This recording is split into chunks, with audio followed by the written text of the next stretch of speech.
Well, first of all, thank you for letting me come to this empty bell, Jonas. I've been attending so many years now. It feels strange and marvelous to be the center of attention myself.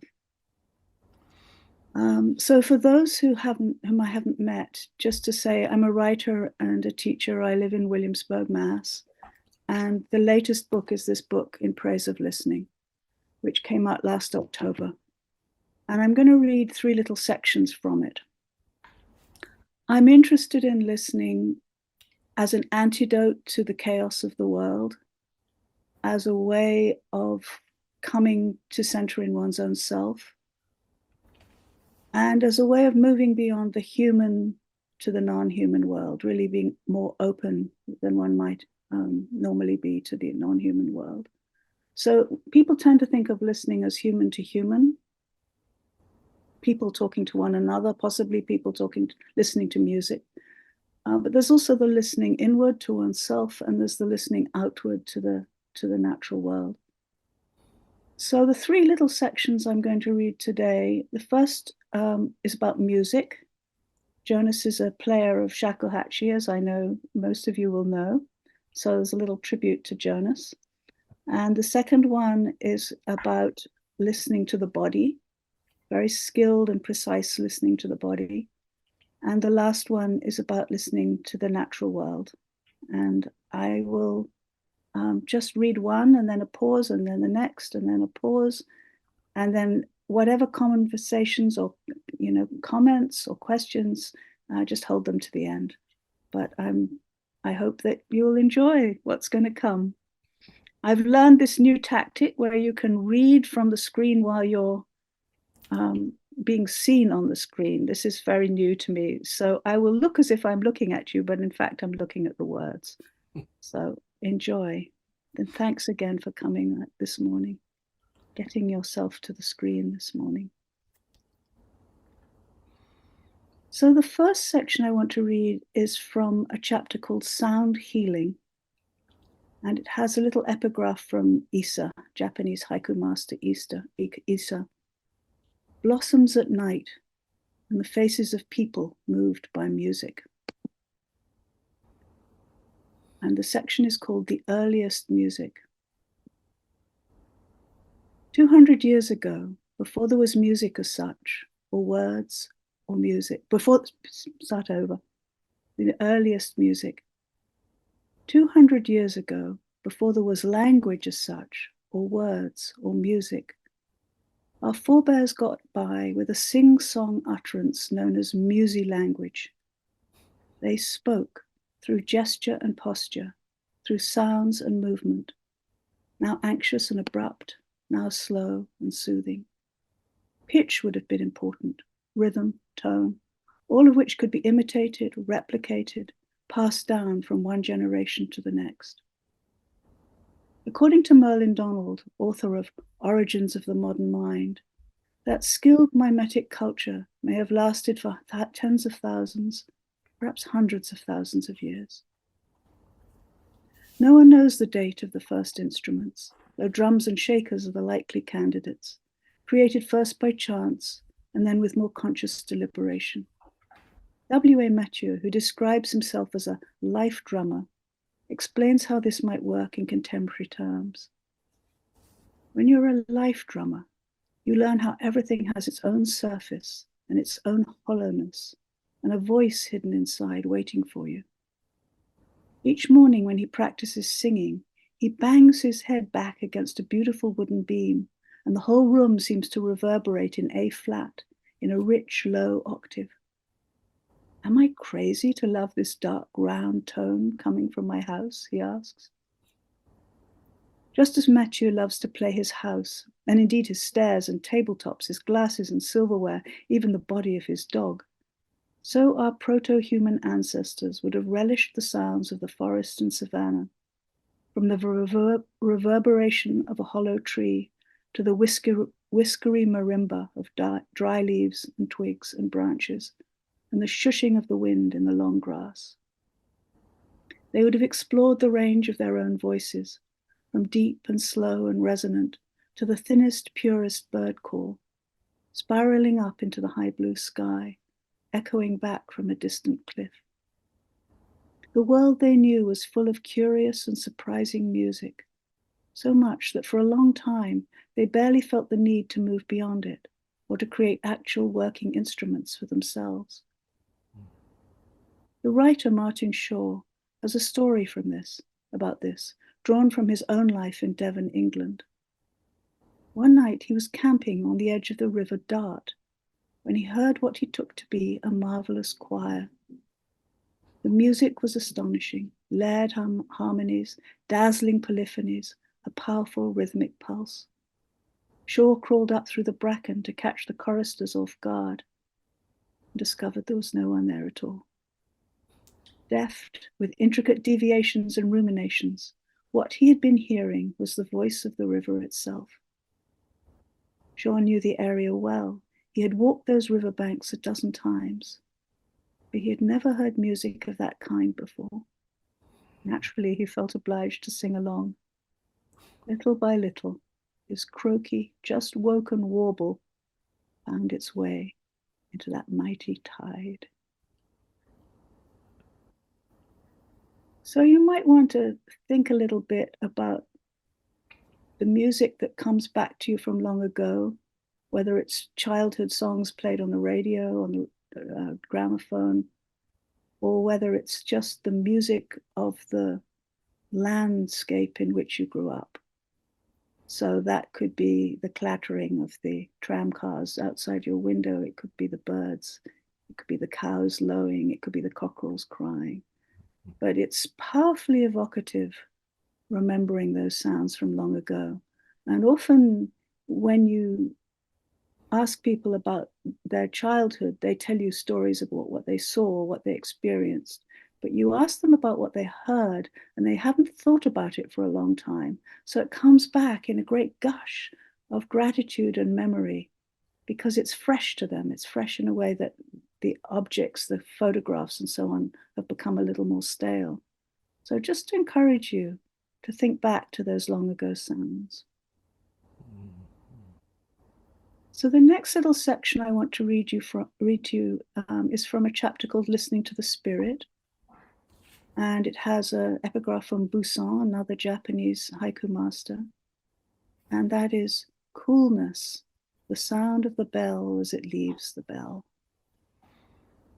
And the section is called Tibetan Medicine, about listening to the body. In their classic book, How Can I Help?, Ram Dass and Paul Gorman give an account of the Dalai Lama's physician, Yeshe Dondan, and his long listening to a particular woman patient. Her doctors, of course, already knew what was the matter with her, but Yeshe Dondan had not been told the diagnosis. When he was introduced to the patient, he simply stood gazing at her for a long time. Then he took her hand in his, closed his eyes, and began to take her pulse. And for the next half hour, he remained bowed over the woman, cradling her hand in his, like some exotic golden bird with folded wings. It was as if the two of them had withdrawn into some place all their own, sacred and inviolable. At last, Yeshe Dondan released the woman's hand. He took a portion of her urine specimen, poured it into a wooden bowl, whipped it with 2 sticks until a foam was raised, and then inhaled 3 times. Finally, he gave his diagnosis. He spoke of winds coursing through the woman's body, currents eddying against barriers. Those vortices were in her blood, he said. Between the chambers of the heart, long, long before she was born, a wind had come and blown open a deep gate that must never be opened. As the Western doctors testified, he was right. Burning through the metaphoric language of Tibet was a precise rendering of the woman's illness: congenital heart disease, interventricular septal defect with resultant heart failure. A gateway in the heart, writes the narrator, that must not be opened. Through it charge the full waters that flood her breath. So, here then is the doctor listening to the sounds of the body, to which the rest of us are deaf. He is more than doctor. He is priest. Way beyond most of our capabilities, this magical Tibetan doctor. Nonetheless, I think that we know things about each other from listening to each other that we may not even recognize we know. As in when you pick up the phone and you hear your friend's voice at the other end, and you know already that something bad has happened. Just the way they answer the phone tells you that there's trouble there. Or the opposite. Sometimes you pick up the phone, the friend's greeting alone tells you that he or she is having a especially happy day. So again, just to open your appreciation to this knowledge that you have that you may not even recognize you possess. And then the last section I want to read to you is from a chapter called The Little Sounds of Every Day. And it has a one-line quote from the poet Anne Carson, which always makes me laugh. You should be interviewing roses, not people. You should be interviewing roses, not people. And the section is called Noisy Flowers. My mother was alone in the sitting room when a strange creaking sound caught her ear. What was it? She paused to listen more closely and realized that what she'd heard was the sound of a hyacinth growing, its close-packed blossoms stretching and its glossy leaves. It made a sharp, juicy noise, she said. In the Japanese classic, The Book of Tea, Okakura Kakuzo writes that such noisy flowers were relentlessly banished from the tea room. Tranquility was paramount. But most of us, I think, would be intrigued to hear such Lilliputian sounds. When Elizabeth Tover Bailey was laid low by a mysteriously virulent illness, a friend presented her with a white-lipped forest snail, which took up residence in her pot of violets. First, a petal started to disappear at a barely discernible rate, and then, as Bailey listened, she could hear it eating. The sound was of someone very small, munching celery continuously. For an hour, she lay back against her pillow, transfixed by the minuscule munching of an entire purple petal. Bailey remained bedridden for several years, too weak to hold a book or even to sit up to watch a film. Though she longed for human visitors, she didn't have the energy for conversation. Meanwhile, the snail, by then transferred to a terrarium, kept her spirit alive. She observed it at intervals throughout the day, enjoying its miniature companionship. Watching another creature go about its life somehow gave me, the watcher, purpose too. Little by little, she compiled her findings into a magical small book. The Sound of a Wild Snail Eating was first published in 2010 and has since won several prizes, including the John Burroughs Medal for Distinguished Natural History Writing. Bailey's prose is lucid and informative, deeply researched, and alive with richly detailed observation. It is as if in befriending the snail, she had herself come to possess the keen vision and feeling of all ordinary human life that George Eliot describes in Middlemarch. Freed to hear the grass grow and the squirrel's heart beat, and of course, to attend to the gnashing of innumerable small teeth. So, my friends, that's the end of the readings. Just wanted to give you the flavor of the book. And there are many other chapters. There's a chapter on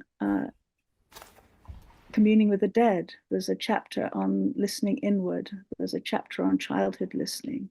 There's a chapter called All Our Relations, which is about the conversation back and forth between the humans and the natural world. So this is just a taster. But I'm keen to hear whatever you might have to say and to take whatever questions you might have to ask.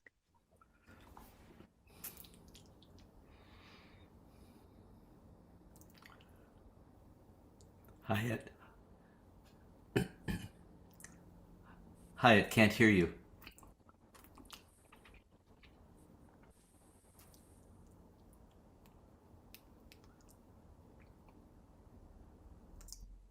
Can't hear you. see your smiling face. Whoop. I don't know what that is. You could ask it in the chat, maybe, Hyatt, Yeah. because we can't hear you.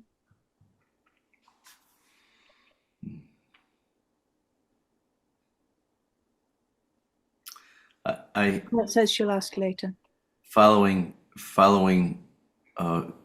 your little talk there, Christian, I can hear Hyatt's smile. There you go. I was just going to say, thank you so much. I enjoy your voice so much. And just yesterday, I was speaking with my mother, who I went over to unwrap some flowers for her because she goes, I wish people wouldn't send me flowers for Mother's Day because then I have to unbox them and put them in a vase. So I did all of that. And now she has these beautiful roses sitting there.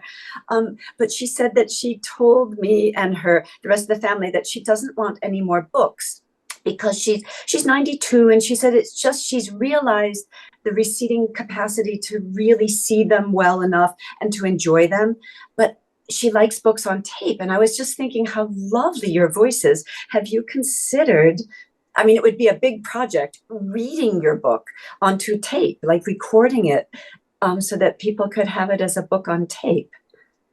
I have sold the audio rights to an outfit in Connecticut. Oh!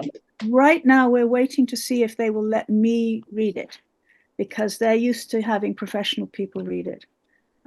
So I'm literally crossing my fingers that that will happen soon. I did read all of this, which is another book of mine called World Enough and Time, and I believe you can find that in audio form on the web. You know, if you go searching.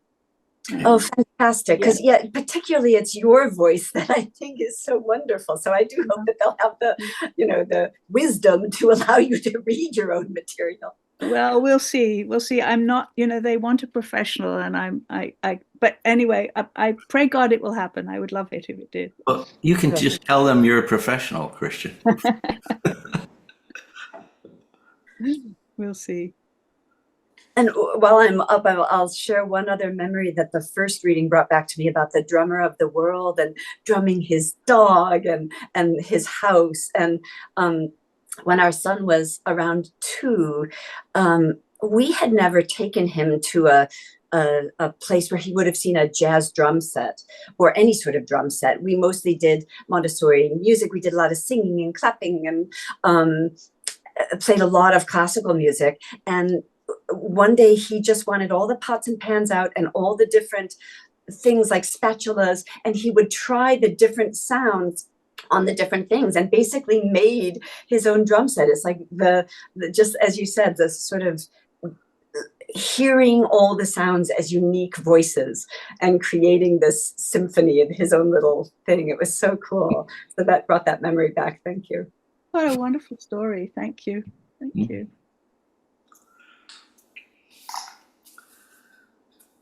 Fred.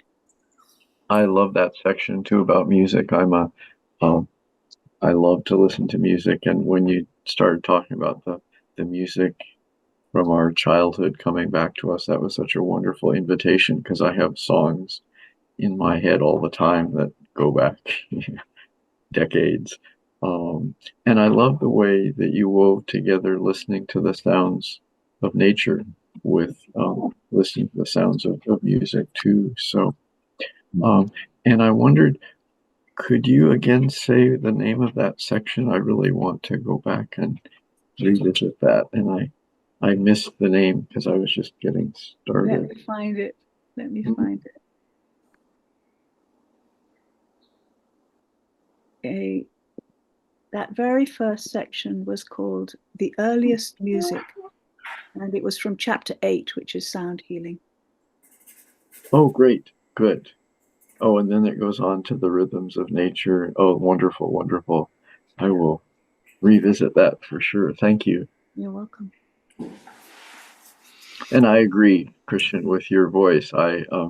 Having heard you read many times, I hope maybe you can take testimonies from some of us that you should be the reader of these audiobooks. Thank you. No, I think throw a few prayers into the air, because it literally is being decided this month. Oh, wow. Oh, Yeah.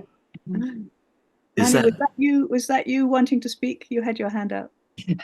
It was my thumb. Being the third person, would love to have you read these Oh, books. okay. Uh, Thank you. But I also loved the idea of listening to the body. I went to a Chinese medicine person one time, and that whole process of him holding and listening, he was feeling my pulse. I'm sure that there was this sort of tactile thing going on, but his whole body was so attentive. And I'm going to meet with a friend later. She wants to talk about a memoir that she's written. And I'm going to remember that particularly because I want to listen to what she says, but I also want to listen to her body.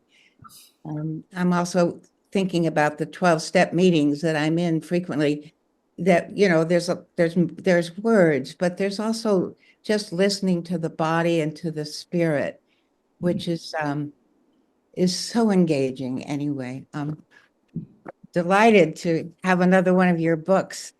Oh, And thank you. and I don't know whether you'll want to say anything about the listening project that you do in person. You've done Maybe I should. I'll say a little bit. Turner's Falls. Yeah. Yeah. Okay, thanks. And thanks for Yeah. Thanks for giving me that lead. No, maybe 7 or 8 years ago, there was a little grant from the local cultural council in Shelburne Falls. And I was in the middle of working on this book, In Praise of Listening. And I knew that I wanted to find a way to bring it out into the world. And suddenly I had the image of a giant ear. I really don't know where it came from. Later I thought, of course, you know, Bread and Puppet, we've seen these things. But I gathered together with 2 or 3 friends at the art garden in Shelburne Falls, and we made a 5-foot tall papier-mâché ear, which we painted bright blue with stars and crescent moons and like that. And I carried it out. I got the grant and I carried it out into the community. And I offered open listening sessions at the Ashfield Farmers Market for a number of Saturdays. And then I took it to the Festival for Radical Interconnectedness in Amherst. And then I took it to a number of other places. And last Sunday, I took it to the Great Falls Discovery Center in Turners Falls. They have an exhibit called Food, Farms and Factories. And so we were asking people about what was nourishing, what was on their plate, what was too much, what was just right enough, those sorts of questions. And I just set up the ear in the corner of the Great Hall, and people came and talked to me. And I wonder if I can show you an image. I will try and see if I can get you an image, because it's just possible that I can do this.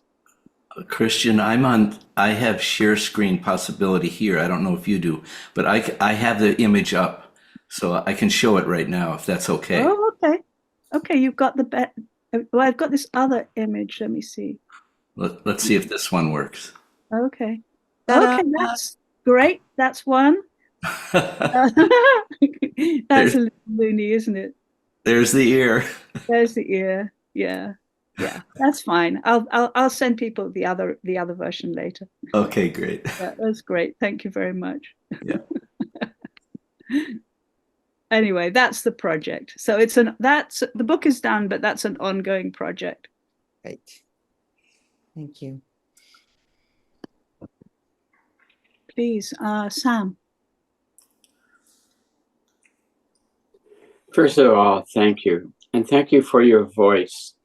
I will also vote for you reading your book, because your voice and hearing your voice is so important. And I guess that leads to my question, because I've been thinking about, we don't just hear with our ears, and we just don't hear sounds, but we hear the totality. And yet there is something unique about listening with the ear and listening. If you could speak to that or reflect upon listening to the whole, but also listening specifically with our ears and specifically to sounds. Well, one of the ways people talk about this is the difference between hearing and listening. And hearing is you go down the street and you know there's traffic going by. And in the version that I think of, listening is the more focused attention. So you hear it, it surrounds you. You listen, you attend to it. Some people use the opposite words. They treat that differently, but that's how I understand it. And we live in a world that is very dominated by the eye. So reclaiming the ear feels precious to me. And the other thing is that because of all the gadgets and gizmos, so many people go about with plastic in their ears. And so they might go for a walk down by the river, but they're actually listening to a podcast from, Taiwan or something. And so I'm very interested in encouraging people back into honoring their own embodiment. And even if, the hearing is less than perfect, you hear so much more by wanting to. So I think that's probably enough. But yeah, it's for me, it's about intention, it's about attention, it's about embodiment, and it's about slowing down enough to do the listening. Which, if you're listening to a bird song, you don't necessarily recognize immediately what bird it is. And if you pay attention, the birds have each their little special trill, and you get the pleasure of identifying them. So, yeah. Thank you. You're welcome. Hyatt. Yay, You came through. so appreciate being here.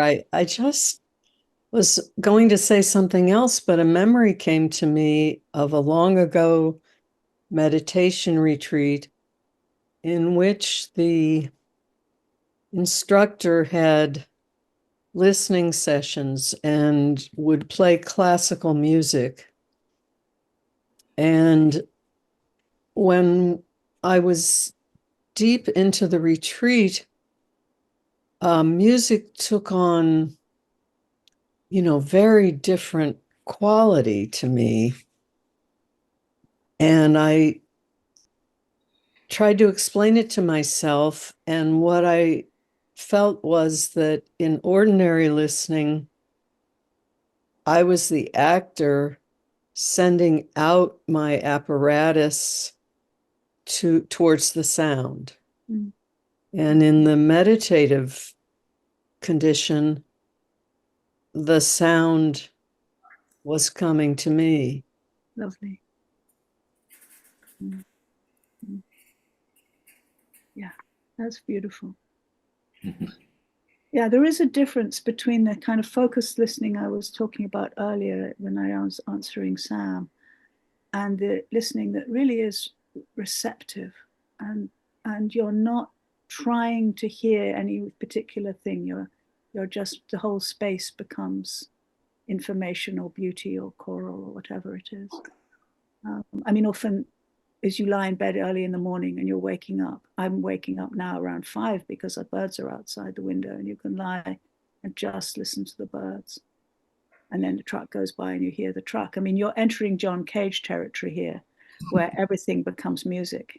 Every sound becomes something of interest because you're willing to attend to it.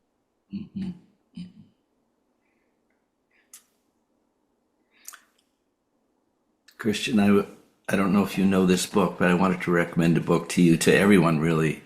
It's called The World of Silence, and it's by Max Picard. And we've discussed this at the Empty Bell in the past. It's very much in harmony with how you're describing sound. Once we listen to silence, we can listen to sounds differently. And most of us are averse to silence itself, as if there's nothing there. But Max points out that silence is rich. So it's just a kind of dancing with what you're, the sensibility that you're describing. Yeah, he said that's a lovely, lovely book. And it was written some time back, but it's recently been reprinted, so I recommend it. Yeah.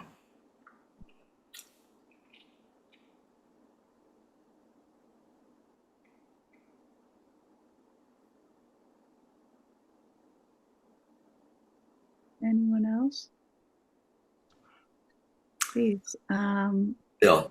It's Bill.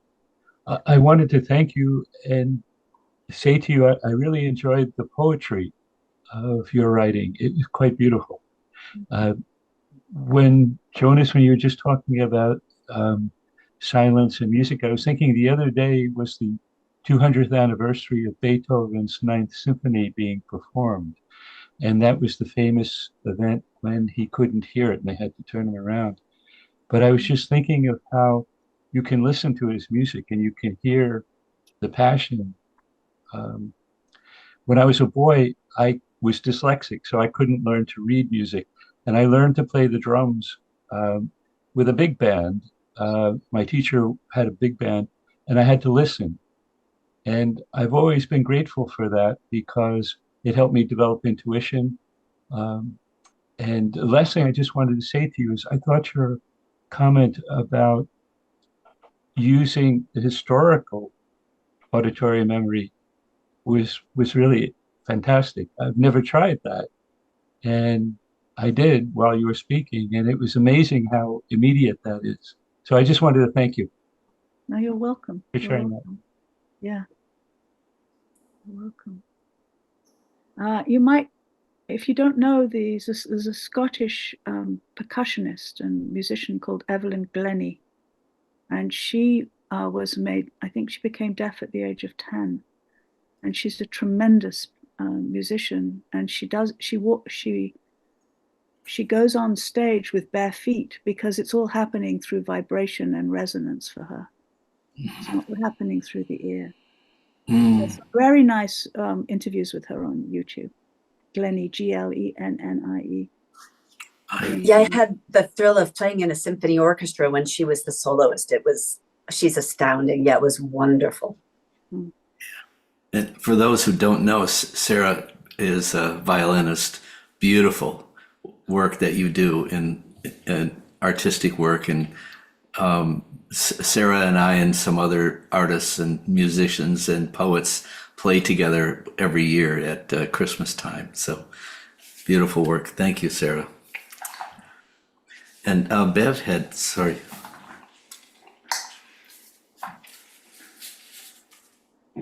I want to thank you as well. I look forward to reading your book. And recently I've been using the app Merlin to listen to help me recognize bird sounds. And I've been loving it, walking in the woods and just hearing the array of different bird sounds. And it's teaching me to listen to those. I also enjoyed my auditory memory. I love the woods, but I grew up in the Bronx, and I grew up near an overhead train. So on a daily basis, I was listening to the train come by, and we'd all have to stop talking because we couldn't hear each other. So that sound came back to me, and it was comforting. And also the sound of the garbage trucks in the early morning, maybe 5 a.m., but I could hear them. I lived near a main avenue with lots of stores, and I would always hear the garbage trucks. And I wouldn't think those were sounds, those were comforting sounds, but now they do bring back comfort from my childhood. So thank you. Yeah, thank you. I interviewed, I don't know if people will know this name, but she's a performance artist and a singer, Meredith Monk. I interviewed her for this project, And she too spoke to me about the garbage trucks. She said her early memories were her mother singing Danny Boy and the garbage trucks backing down outside her window. So yeah, very evocative. I think Karen had her name up, her hand up. I did. Thank you so much. I just want to say how much I enjoyed your reading, and I too think you should be reading at least someone with an accent if they're going to, have another professional other than yourself.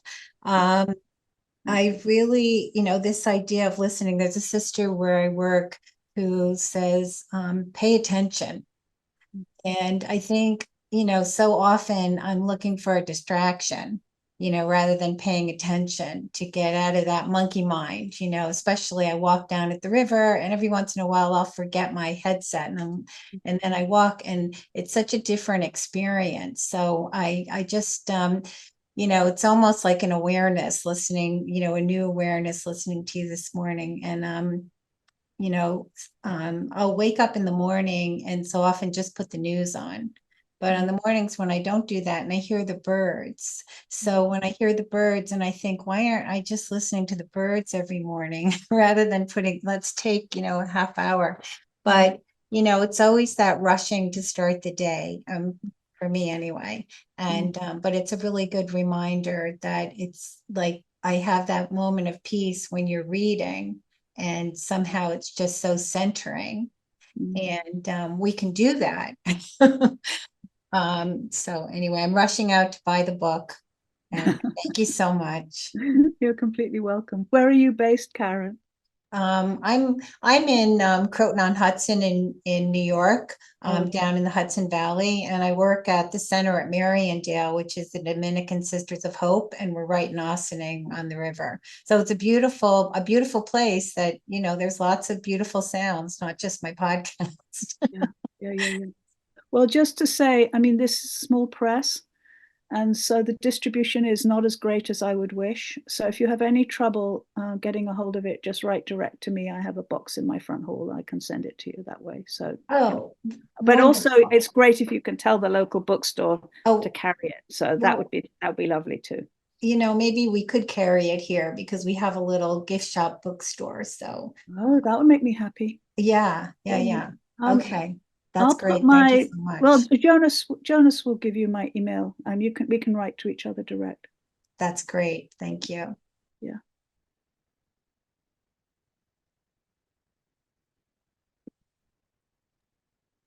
I have a question. I can't hear you, you've muted, Jonas. Yes, I was going to say my last email to everyone about this event listed your email address is in that email, but I'm happy to send it again if folks lost that email. Sure. I'll put it in again myself right now, just so people have it. Okay. Put it in the chat. Yeah, I'll put it in the chat. Okay, excellent. Very simple. It's my name at gmail.com. Okay. Great. Thank you so much. You're welcome. You're welcome. Annie? Sorry. This is my second book I've read by you, Christian, and I have a question about process. You have such a rich, all of the kinds of other works that you've consulted and your quotes from here and there and your references to this and that. How the heck do you do that?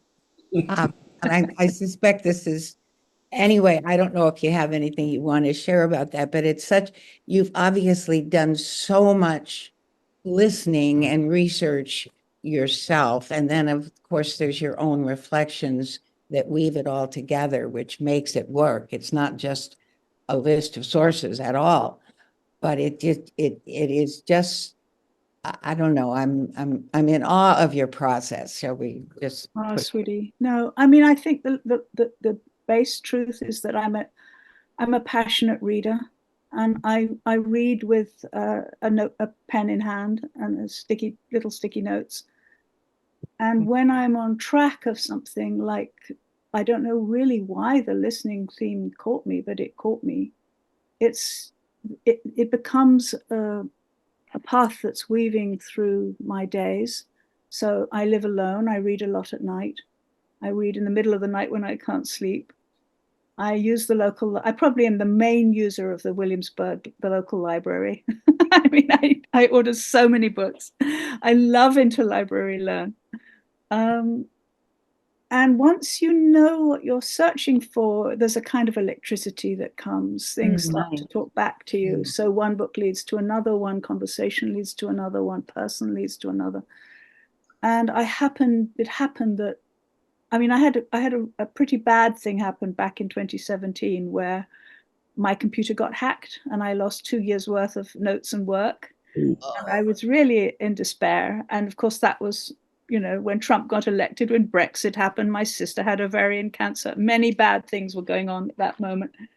And it took me a while to come back onto the ground of sanity and ease.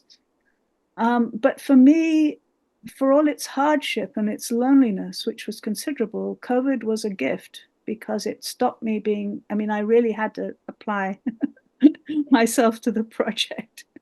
So I finished the book over the course of COVID, I would say. Do you think there's an energetic thing that happens? I mean, I think you just described it, that when we're listening and open and passionate about something, that things sort of show up. I think they do. I think they There's do. an attraction thing that You happens. become electrical field and things come into you. Don't things come to you? So that's not a halo around you. It's just the electronic field, but maybe a halo too. Yeah. It's an orange halo that she has on right now. But really surprising things, like somewhere in the beginning of the end of COVID, I went to a brunch in Amos with a friend whom somebody I didn't know terribly well. And they asked me what I was up to, and I told them about the listening project. And lo and behold, one of the people had a brother who was what's called a forensic listener. Oh my. That's to say, he listens to tapes of crime scenes and figures out what happened at those crime scenes. And there are only about 200 of these people in the world. But because I happened to mention the book and they happened to put me in touch with him, and I happened to be able to talk to him on Zoom, another little piece came into the project. I mean, really, this is serendipity. This is the gifts of the universe. Wow. Thank you. So yeah.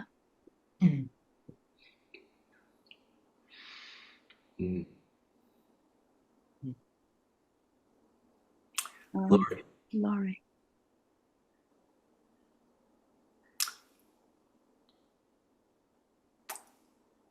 Thank you so much for this. I volunteer with a preschool of 3 and 4-year-olds twice a week, and I find I'm in an urban area, and I find generally kids seem to hear, but they don't necessarily listen. But we took them to this wetlands park, and you could walk on a boardwalk around the water, and there were all kinds of animals in the water, but they had to really listen to find the animals. So they had to get quiet, and that because the animals are so camouflaged, it's hard to see them. But if you could hear a little rustling in the leaves, they would find a snake or a splash of the water, and it was like a turtle coming up. And they were so excited. They were really listening, and it was such a wonderful experience for me. It's a place I walk in frequently.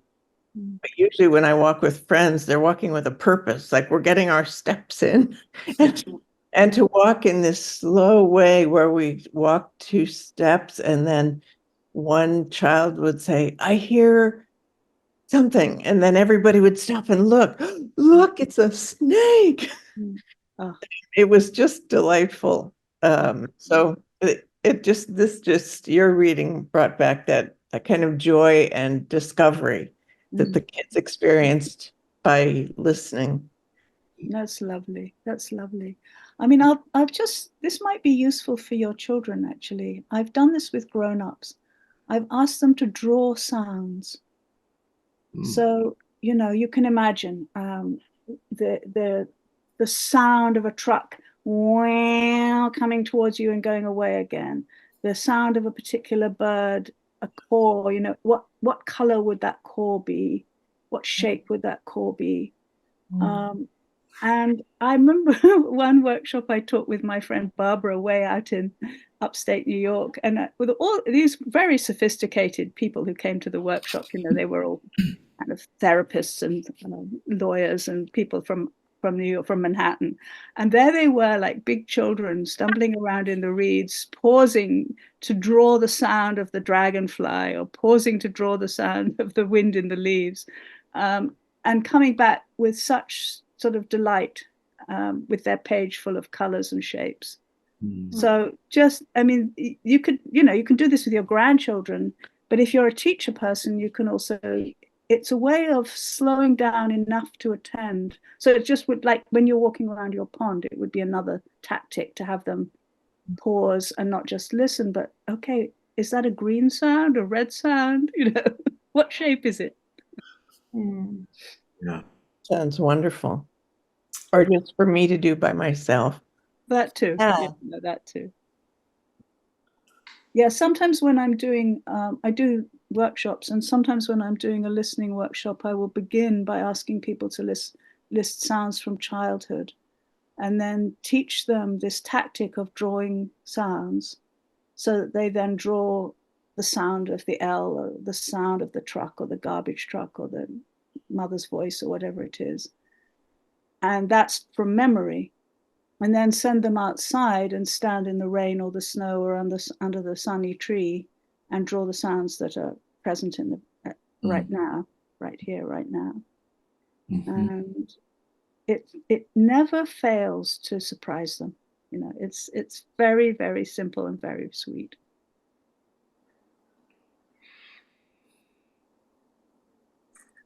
Yeah, one of the things I love about that is that there's no right or wrong. It's just what you see. One person hears red, one person hears blue, and unless you're synesthesic or whatever, it's like it's your experience and it's true.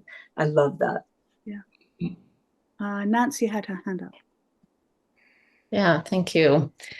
Great to hear you read. I'm reading the book and I have your voice in my head anyway, so Thank you, Nancy. it's nice to hear sections of it out loud. I'm appreciating the conversation, and because I'm reading the book, and I actually went on a meditation retreat last week in person, which was wonderful, but I'm slowing down. I'm taking the walk without the phone, and it seems like such a key piece to slow down, to be able to listen.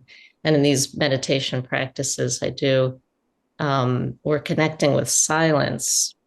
Someone said earlier, it's, receiving the silence. We become the silence. We feel the silence. And then, from the silence, all sound arises. So I find that connecting with silence, as you were talking about before, makes the experience of sound and listening so much more vivid and available. And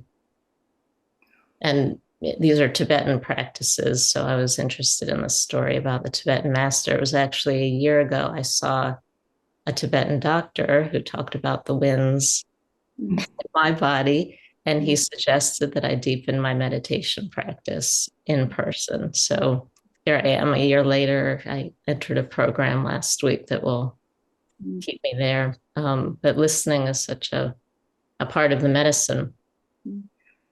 Listening internally and externally. So thank you, Christian, Jonas, and everyone for the conversation. Appreciate it. A little sweet thing, if you juggle the words of listen, it's an anagram of the word silent. Oh. So throw those words in the air. All the words that go into silent go into listen, and all the words that go into listen go into silent. So listening holds silence within it. Yeah. Yeah.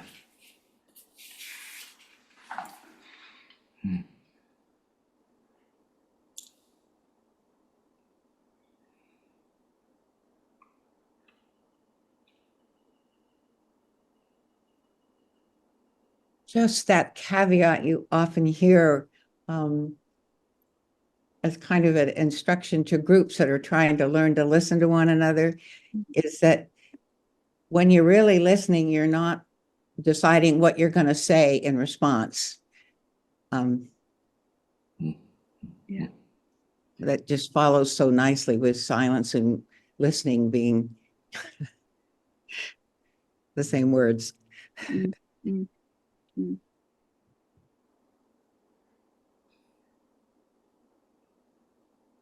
I have a question for both Jonas and Christian. I so much appreciate your creating this space, Jonas, for us to be listening to and with Christian. And I know you've done a lot of great creation with your flute music, and I gather too that the Empty Bell Center, you've done some some sessions.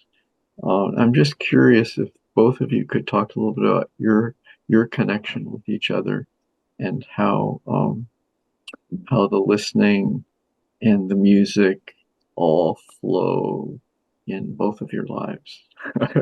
That's sort of, I'll let you go first, Jonas. while you're both here together, I'd love to hear some mutual reflection about that. Yeah. Thank you, Fred. I used to live in Brattleboro a long time ago, and I was learning shiatsu massage and listening to people's pulses at their wrist. So you're bringing back those memories, and I can still hear the Brattleboro Hospital noises around me. That's how. Yeah. So I really appreciate what Christian's talking about here. I must have been listening for Christian before she showed up in my life. That's what I think. There's a certain wavelength that Christian is living in that is a wavelength that I really am attracted to. That it's a wavelength of new life, really, where it's not just repetition. So that's what Christian brings to me is newness, I guess you'd say. And one of my favorite theologians from the Middle Ages is Meister Eckhart. And he said, God is the newest thing there is. And I really, that's right on, man. So thank you for asking. Wow. Frame the question again, Fred. I'm so immersed in listening to Jonas that I've now lost the question. Well, I guess I was curious about the threads that have woven the two of your work together in terms of music and listening and spiritual exploration, meditation. Well, Jonas has done this very generous act of inventing this thing called the Empty Bell, which is now a cyber gathering, but for years was a real person gathering. And I used to go. I mean, it's been way back before my time. You know, it started in Cambridge, right, Jonas? Yes. But I entered it when it was in Northampton, and then through COVID, it became one of those. I think all of us had places that we went to in COVID that were places of comfort and reassurance and company, quite simply. And so every week, every couple of weeks, or every 3 weeks, Jonas has a number of Empty Bell sessions, and I would come to the Wednesday morning one. And often they would begin with shakuhachi music, and then with silence, and then with a discussion about aging or silence or whatever were fear. There were a number of different conversations, and people would talk either in small groups, or if there was a very small group on the screen, then everybody talked together. And it just has been a source of sweetness, so that's my I know Jonas more through Empty Bell than one-to-one, but you get to know people when you meet them in groups in this way. Yes. Yeah.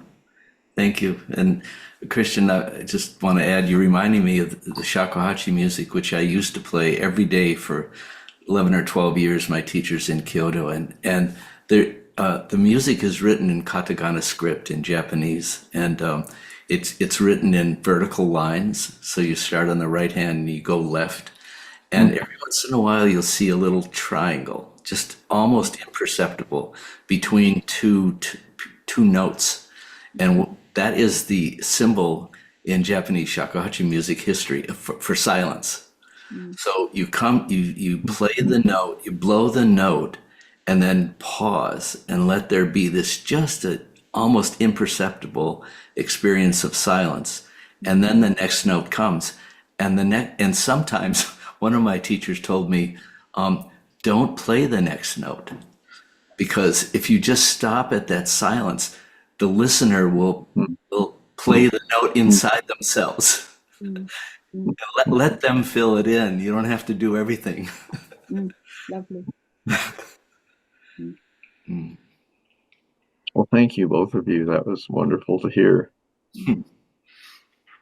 to listen to.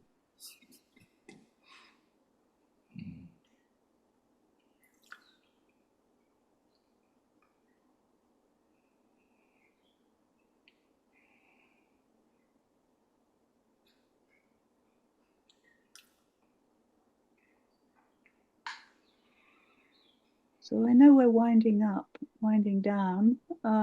What would you like to do by way of an ending, Jonas? Would you just like to have another little stretch of silence, or some music, or what? I would like, yeah, I don't have my shakuhachi right here, so I would play something, but I wonder if you could pick another reading that you had planned some other readings, just maybe, a short reading, and then when you finish, we could have a little silence to let us take in what you've read. Okay. I'll read the last section in the book. By the way, if some of you aren't, most everybody that's here, except Fred, I think, and Nancy, comes to the Empty Bell, so you know about the Empty Bell. But there is emptybell.org is the internet portal. Just thought I'd mention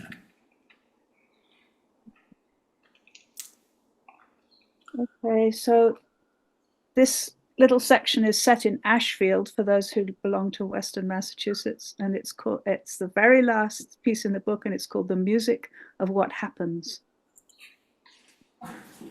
It was an ordinary Saturday in a small New England town.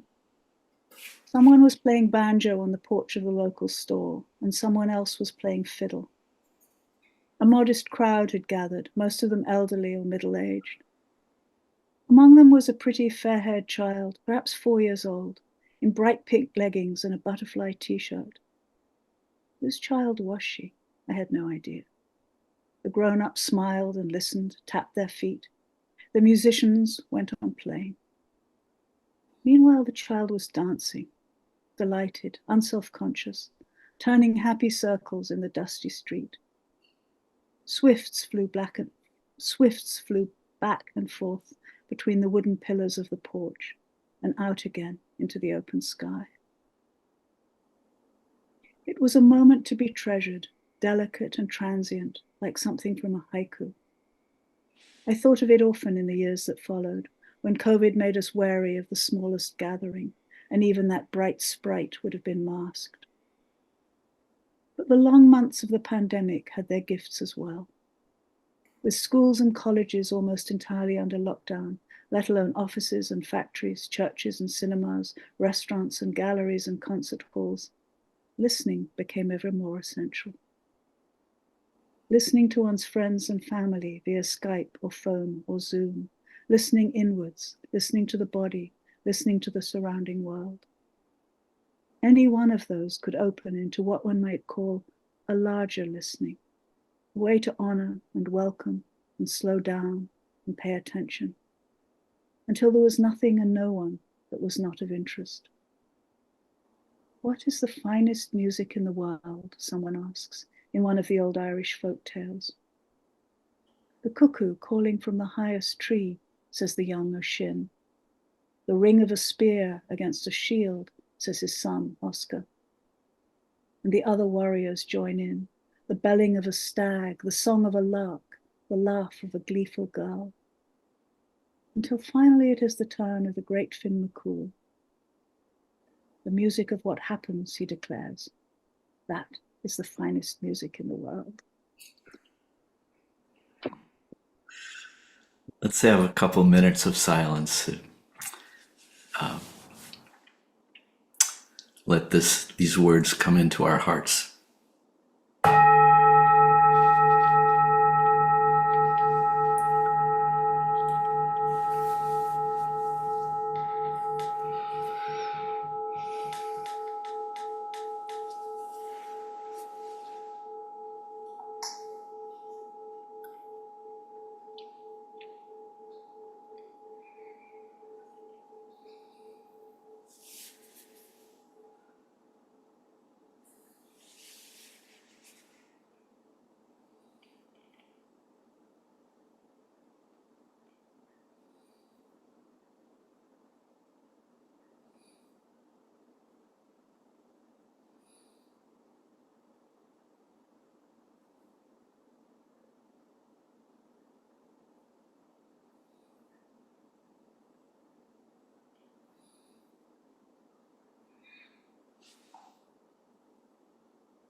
We might ask in this silence a few more, maybe another minute.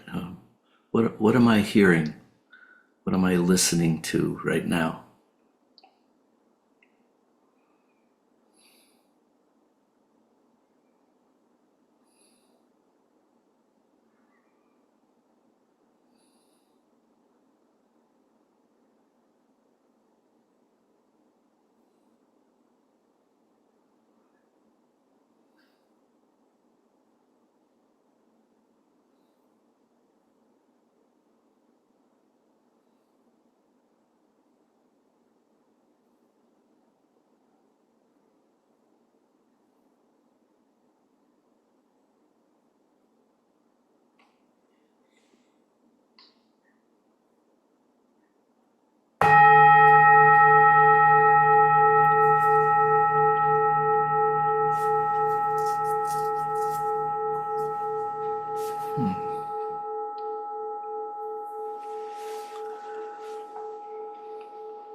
Would anyone like to, let's take a few more minutes. Would anyone like to share what you're listening to inwardly?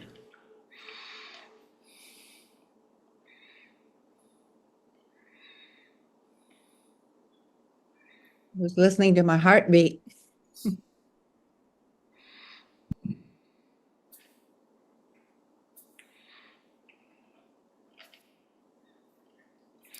I was listening to the sound of anxiety, which almost always is paired with living in the future instead of the present. I noticed just a glimpse of feeling like having the thought, what am I going to do next? Is it going to feel as good as this feels next? And maybe it won't. And that anxiety sounded like the train going by in the Bronx. And it just, and train makes sense, not only because of the rumble and the disconsonants. There's no notes there. There's no pure note there at all. It's just this rumble. and it's also going somewhere else. So it's a sound that takes me away from the moment, from the present. Thanks, Christian.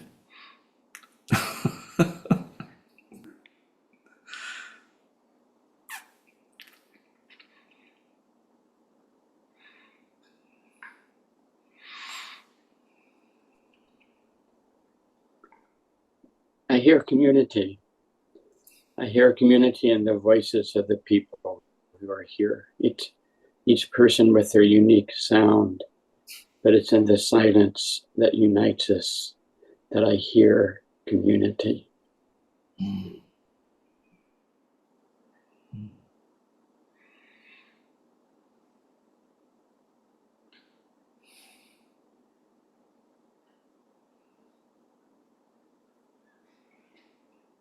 I was hearing in the sound and the feel of my heart beating, a sense of my heart opening in the silence with gratitude to both of you, to everyone. Mm.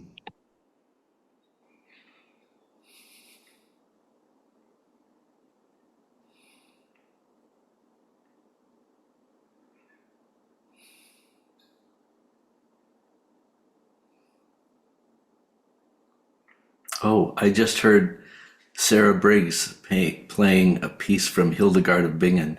Thank you, Sarah. Which I actually have heard in the real world.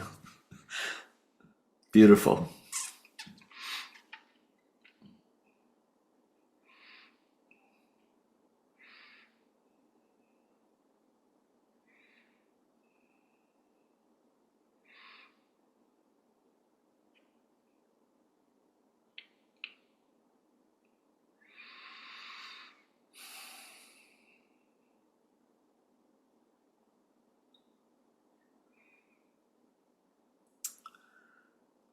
What do you think, Christian? How are we doing?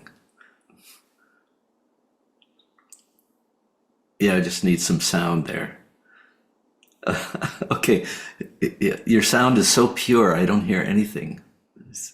Oh, There you, there you go. I beg your pardon. I took myself off the screen. No, I think we should say goodbye and thank you. You know, really, many thanks for coming this morning.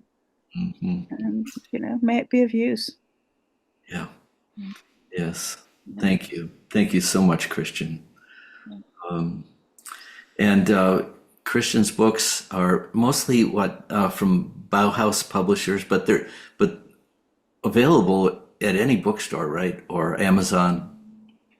You can get them on Amazon, but if you can avoid doing that, please get them from your local, order them from your local community bookstore, Broadside here in Western Mass, or Okay. get them direct from me at that address I gave you.